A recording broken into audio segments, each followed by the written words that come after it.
हमारा YouTube channel and Facebook में आपका स्वागत है। चलिए आज जानते हैं हम लोग ईपीएफओ का जो नया है उसमें क्या आसान भाषा हुआ है, क्या चेंजेस हुए हैं, किन-किन चीज़ों क्या कर सकते हैं, कहाँ से हम क्लेम कर सकते हैं और क्या कर सकते हैं। वीडियो को पूरा देखिएगा क्योंकि 2026 के बाद जो भी हमारा 2026 जून के बाद जो भी ईपीएफओ का है वेबसाइट पूरी तरह से चेंज हो गया है। यानी पुरानी वर्जन से न्यू वर्जन आ गया। इसमें क्या-क्या हम लोग देख सकते हैं, नया जो ईपीएफओ पोर्टल है, उसमें वेबसाइट का पूरा इंटरफ़ेस बदल दिया है। यानी जो उसके अंदर जितने भी इंटर थे, हम लोग पहले जो सारे चीज़ चेक करते थे, सारी चीज़ यहाँ से देखते थे, वहाँ से सारे चीज़ बदल दिया गया। लॉगिन करना, पासबुक देखना, क्लेम करना, केवाईसी करना एवं प्रोफ़ाइल को कैसे हम लोग आसान भाषा में यूएन एक्टिवेशन करना, यूएन बनाना या पोर्टल से नहीं तो अभी उमंग ऐप काम नहीं कर रहा है, अभी कुछ दिन तक कभी काम नहीं करेंगे उमंग, लेकिन ये सारी चीज़ अब सारी सुविधा जैसे कि आप हो गया कि अपनी बैंक का मतलब ईपीएफओ का पासबुक करना, क्लेम करना है, केवाईसी करना है, यूएन एक्टिवेशन करना है या फिर नया यूएन जनरेट करना है, तो जाके आप ईपीएफओ वेबसाइट पे जाके कर सकते हैं। उमंग से आपका नहीं होगा।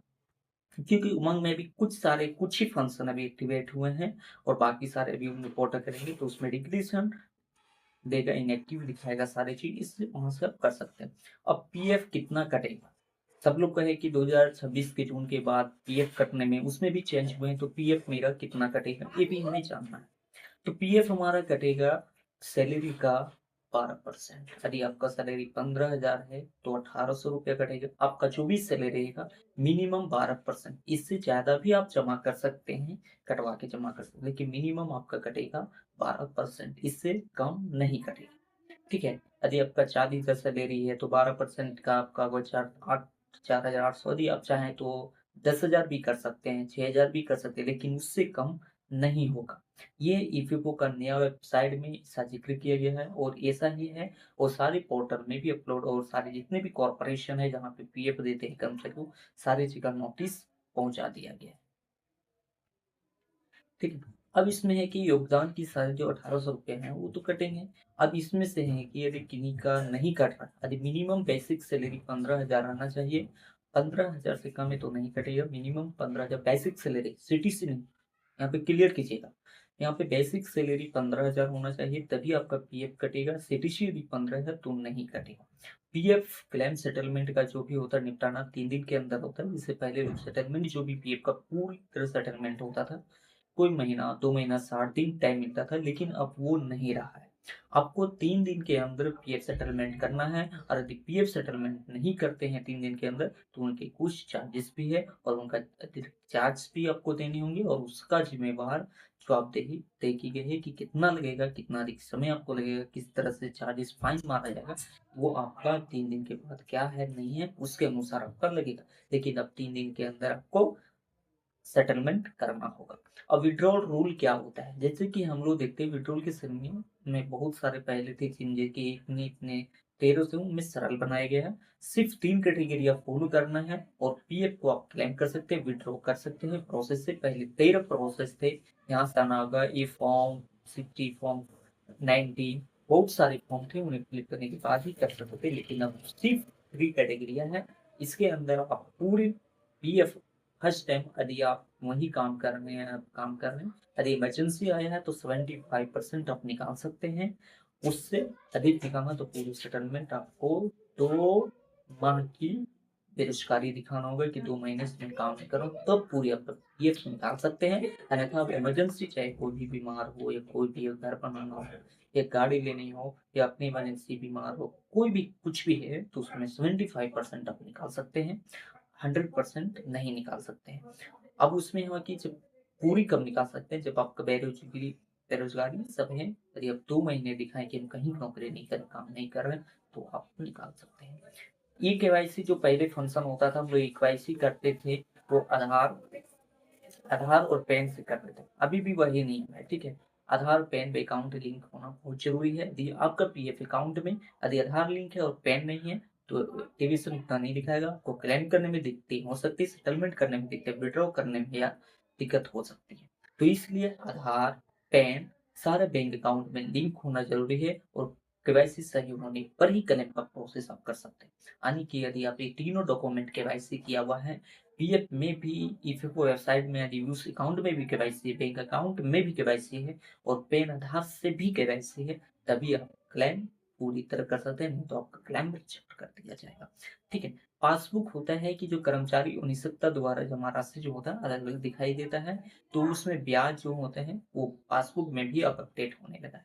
पहले होता था ब्याज आपको अलग दिखाया जाता था, लेकिन अब आपका जो भी ब्याज होगा पीएफ का, जो भी आप पैसा जमा किए जो उसका ब्याज बनेगा वो आपका उसी में पासबुक में अपडेट कर दिया जाएगा, उसमें दिखा दिया जाएगा। अब यूएन होता है कि बहुत लोगों को कंफ्यूजन रहता है, क्या हम एक ही यूएन जनरेट करके हर जगह काम कर सकते हैं क्या?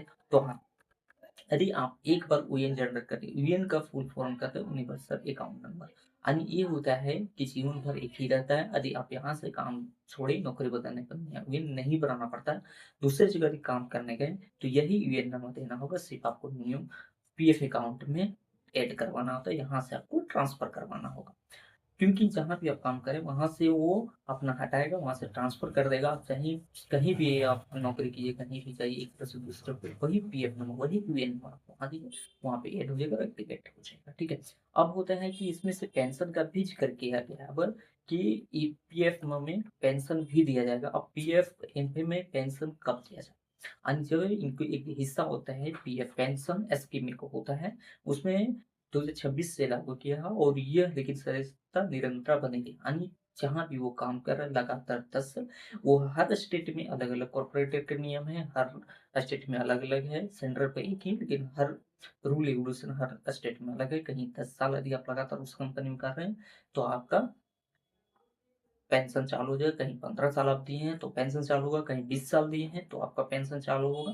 पेंशन का भी कैटेगरी सब पढ़ने से वो भी क्लियर नहीं किया है, क्योंकि पहले होता था कि सैलरी का 40% अप्रॉक्स आता था पी ये आपका पेंशन में, और वो भी कंपनी देती थी, जो कंपनी में आप काम कर रहे हो उस कंपनी देती और गवर्नमेंट आधा देती था कंपनी देती।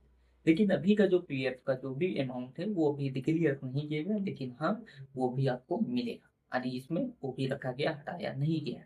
अब इम्प्लॉय को योगदान का एक हिस्सा ईपीएफ में होता है, यानी कि आप जो भी आप जमा करते हैं उसमें से तो पेंशन वाला भी करता है ना, हम लोग के जो भी कर्मचारी रहता है वहाँ तो उसका सारी चीज में थोड़ी थोड़ी करते हैं, आपका बोनस के लिए भी करता है, उसके लिए भी करता है सारे। अब इसमें ऐसा है कि इसमें इंश्योरेंस किया गया है, कैसे इंश्योरेंस किया गया है। यदि आप जो लेते हैं लाभ लेते हैं तो इसमें इंश्योरेंस किया गया है। यदि किसी कारणवश यदि किसी कारणवश कर्मचारी की मौत हो जाती है तो उसकी बीमा राशि है उसकी 7 लाख रुपए मिलते हैं, यानी पहले शायद नहीं दिख लिए कंफर्म नहीं कि 5 लाख का अप्रॉक्स था, लेकिन अब 7 लाख किया है। यदि आप पीएफ वीएफ का अकाउंट होल्डर हैं और कहीं काम कर रहे हैं कोई कंपनी में या कोई कॉर्पोरेशन में जहाँ पे आपका पीएफ कट रहा है, और उस दौरान यदि आपका ड्यूटी दौरान आपकी मौत होती है तो उसमें ईपीएफओ की तरफ से आपको 7 लाख रुपए की बीमा राशि दिया जाएगा। उसमें ऑनलाइन क्लेम कर भी सकते हैं, जो आपका नॉमिनी में नाम रहेगा वो आपका क्लेम करेगा, नॉमिनी होल्डर यानी वो करेगा, उसके अलावा कोई भी नहीं कर सकता। अब इसमें होता है कि ऑनलाइन क्लेम करने के लिए हम लोग प्रोसेस कहाँ कहाँ से करें। तो सबसे पहले हम लोग वीएन लॉगिन करेंगे, जो भी हमारा वेबसाइट है, मेरा जो भी अकाउंट है, जो भी मेरा आईडी उससे लॉगिन करेंगे। लॉगिन करने के बाद केवाईसी वेरीफाई सबसे पहले करेंगे हम लोग कि मेरा केवाईसी है या नहीं है। यदि केवाईसी नहीं रहेगा तो फिर आगे प्रोसेस करने से हमें कोई बेनिफिट नहीं है, ना ही हमें हमारा क्लेम एक्सेप्ट होगा। इसलिए पहले हम केवाईसी वेरीफाई करेंगे, फिर अकाउंट अपना वेरीफाई करेंगे कि मैंने जो अकाउंट विड्रॉ क्लेम करें क्या वो सही अकाउंट में पैसा जाए, वो पहले आप वेरीफाई कर लेंगे। उसके बाद ऑनलाइन सर्विस में जाके एक क्लैम होगा, उसको चॉइस कर देंगे, उसको चुनेंगे। उसके बाद आपको फॉर्म भरें, आपको क्या है नहीं, कितने पैसे चाहिए, क्या रीजन है नहीं चाहिए, वो सारी चीज़ आपको वहाँ क्वेश्चन किए जाएंगे, काउंसलिंग किए जाएंगे, वो आपको फॉर्म भरना है। फॉर्म भरने के बाद ओटीपी वेरीफाई करने के लिए आएगा, आपके मोबाइल नंबर या तो ईमेल आईडी पे आएंगे। ओटीपी को वेरीफाई कीजिएगा, उसके बाद क्लेम सबमिट कर दीजिएगा। आपका जो भी क्लेम है वो सबमिट हो जाएगा। उसके बाद स्टेटस आप ट्रैक कर सकते हैं कि मेरा एक्सेप्ट हुआ या नहीं हुआ, पैसे विड्रॉ हो गए या नहीं हुए, वो सब सारी चीज स्टेटस के अंदर अप्रूव होने के बाद पैसे आपके अकाउंट में भेज दिए जाएंगे। यानी सीधी से इसमें है कि आप सीधी जान लीजिए कि यदि आप क्लेम कर लें उससे पहले आप केवाईसी वेरीफाई कर लें अपने अकाउंट की, कि मेरे अकाउंट केवाईसी वेरीफाई है या नहीं है। उसके बाद फिर आप अकाउंट वेरीफाई करें कि जो भी अकाउंट हम दे रहे हैं वो सही है या नहीं है। सारी चीज देखने के बाद फिर आप पीएफ यानी कब कब आप निकाल सकते हैं। बहुत लोगों को ऑप्शन रहते हैं कि हम पीएफ कब कब निकाल सकते हैं। रिटायरमेंट के बाद आप निकाल सकते हैं, नौकरी छोड़ने के बाद आप रेगुलेशन के हिसाब से निकाल सकते हैं, मेडिकल इमरजेंसी पड़ सकता है यदि किसी को आपके घर है करीब किसी परिवार को, तब आप निकाल सकते हैं, घर बनाने या खरीदने के लिए भी आप निकाल सकते हैं, बच्चों की पढ़ाई आप अपनी शादी कर रहे हैं उसमें भी निकाल सकते हैं। बहुत सारे रीजन है, यदि कैजुअल रीजन रहेंगे तो आप पीएफ विड्रॉ कर सकते हैं। ठीक है। अब दूसरा ऑप्शन होता है, सब लोग को माइंड में होता है कि यदि हम जॉब चेंज करें, मैंने पहले भी बताया, बहुत लोगों को क्वेश्चन मेरा भी आया था, मेरे आईडी में आया था कि मैंने यदि जॉब चेंज किया तो वीएन क्या चेंज हुआ कि नहीं। यदि आप जॉब जहाँ करें एक दूसरे जगह से जॉब दूसरी जगह करें तो सिर्फ आपको एम्प्लॉय का ट्रांसफर किया जाता है, एम्प्लॉयर से आपको ट्रांसफर कर दिया जाएगा कि आप जहाँ करें, क्योंकि कहीं भी नौकरी छोड़िएगा तो वहाँ पे आपको दिखाना होगा ऑफर लेटर देगा, तो वो उस कंपनी को ट्रांसफर कर दे कि इनका यहाँ पे ये चल रहा था इंटीग्रेशन, वो वहाँ पे ट्रांसफर आपका वहाँ पे यदि ये वीडियो अच्छा लगा है आप और पीएफ से रिलेटेड कोई भी क्वेरी है तो आप डीएम कर सकते हैं, मैसेज करते हैं, तो क्विकली रिप्लाई मिलेगा। और देखने के बाद वीडियो लाइक शेयर करने, और यदि आप न्यू चैनल पे हैं तो सब्सक्राइब करना, फेसबुक पे न्यू है तो फॉलो करना, और कमेंट और शेयर करना ना भूलें।